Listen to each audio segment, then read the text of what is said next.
The next question, also from Twitter. It's from Nico Sanchez, R_ID. Do you think that Floyd Mayweather Jr. can become a great trainer? I'm guessing, Teddy, you saw the news and the post that Mayweather put up recently. It was basically just a post on Instagram a few days ago that showed him training his nephew.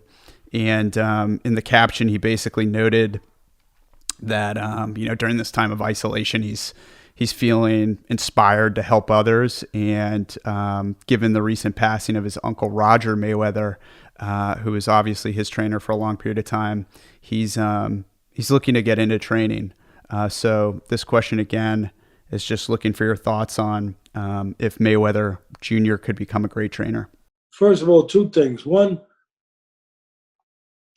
see how we forget sometimes with these great fighters how they're human like all of us. You know, here's a Floyd who you couldn't hit in the backside with a handful of buckshot if he stood right in front of you. And yet he gets hit with something that we can all get hit with, the loss of somebody close to him. And what is he now? He's not a fighter. He's not anything. He's a human being who hurts. And I feel for him. I understand. And who hurts and who is thinking about, his uncle and is thinking about how to pay tribute to him. So here's a guy that maybe you hated for a minute. You thought was this for that. That's the way it is in the Big Apple when you're a celebrity. I get it. But we should be careful when we just start thinking we know somebody. We should be careful. Maybe we don't know them just because we see them on TV. And we think that we know them by the things they're attached to. Maybe we don't understand their sensitivities, their heart beyond what the gladiator part of that heart exhibits. But the heart is a person. Maybe we don't. Maybe we think, oh, they're selfish or something like that. And here's a guy who's not thinking of himself. He's thinking about his uncle and about that loss and about how to maybe pay tribute to him. The other thing I want to say before I answer the question is that obviously I have these questions in front of me. You gave them to me. And I just want to say that you guys that asked them, they're good questions. Yeah, they are.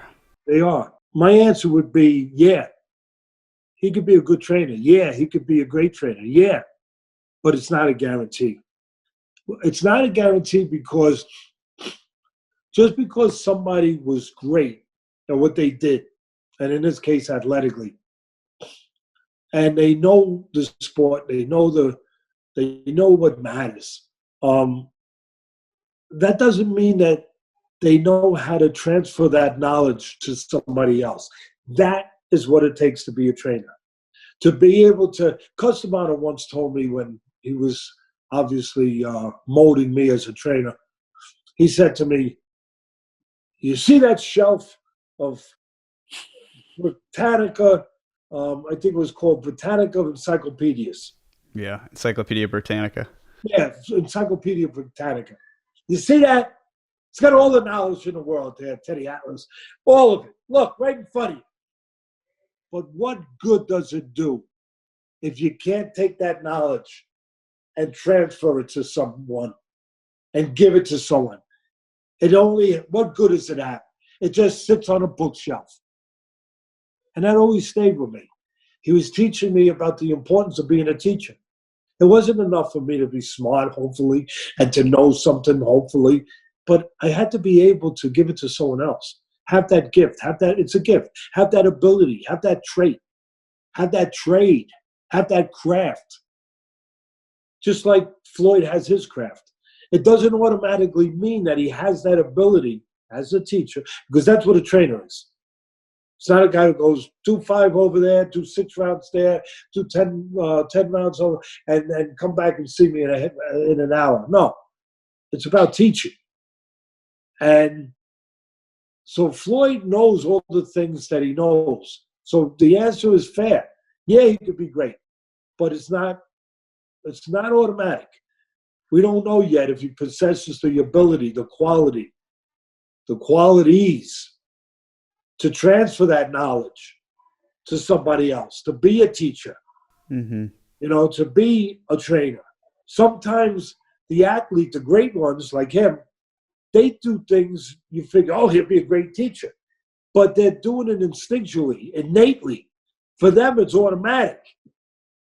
But it doesn't mean that they know how to tell you what they're doing. They just know how to do it. And I'll give you an example. I won't name names because I don't want to hurt no feelings. But if we're going to be honest, I think we try to make this show that, right? We don't care. Other than we feel we're telling the truth. We don't care what position it's going to put us in with somebody, or hurt us with somebody, or leave us out with somebody, as long as we feel we're telling the truth. And we're not doing it attached to any personal agendas. We're not out to get nobody.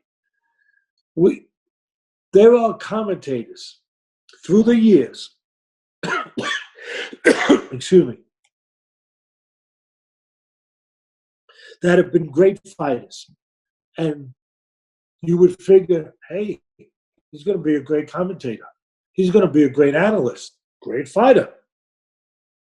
Until he opens his mouth on the air with a microphone in front of him. And some of them are good. But some of them haven't been good. But they were great fighting. But yet they weren't able to explain what they did so well and so great. But they couldn't explain it to an audience. Because they didn't understand it to that level. They just knew it instinctually, innately, naturally. It came to them. But they didn't know how to break it down. Same thing for a trainer. You don't know just because the guy was that good as a fighter, he's going to be that good as a trainer. And some of the best commentators and maybe best trainers in what we're talking about actually are guys that weren't the best fighters or the best baseball players or the best basketball players, and they become great coaches. You hear about it all the time. Great commentators. But they weren't the best when they were playing. That's why they're so good at being a trainer, because they had, and as an analyst, because they didn't just do it naturally. It didn't come to them naturally. It didn't come to them easily. They had to be a student of it. They had to break it down in their minds. They had to digest it. They had to understand it. And by understanding it, digesting it, thinking of it, they were able then to have all the things that you need, all the components, the abilities, everything that you need to then teach it to someone else, to explain it to someone else, to give it to someone else, whether with a microphone or in the gym as a trainer. So sometimes that's very true. That the ones that they did it, it's important they did it so they know what it's about. But they didn't do it at a high level. But what they can do at a high level is teach and commentate because of what I just said. Because it didn't come natural. They had to know about it. They had to learn it.